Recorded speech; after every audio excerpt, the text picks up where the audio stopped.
Ako po si Jai Ho. Dito po ang Hotspot Level Up di makabugkabog na chika sa mundo ng showbiz. Alyssa Valdez susubukan ng husay sa pag-arte. Sumalang na nga sa unang taping day ang volleyball player ng Ateneo de Manila na si Alyssa Valdez kasama sina Miles Ocampo at si Julia Barreto sa teleseryeng And I Love You So.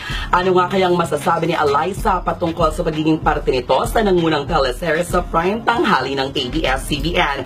Totoo nga bang papasukin niya ang mundo ng showbiz pagka-graduate niya sa Ateneo? Di ba ganun yun? Pagkakati na yung Ateneo? Heto ang sagot mula mismo kay Alyssa. Roll BTR. I'm not sure if given a chance naman, why not? It's really a challenge for me. New adventure, new challenge naman para sa akin kung bibigyan ako ng opportunity na maganito. But then I have like siguro a few months, 4 months for just to serve Ateneo first. So I have to focus muna sa school and sa UAE.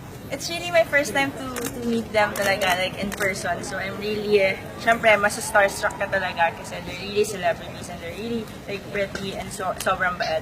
Looking into their eyes na like when you talk about volleyball, kahit they're really, I think they're interested naman. So it's so nice to talk about volleyball with them also. And they're really nice na they're super bait na mga bata talaga.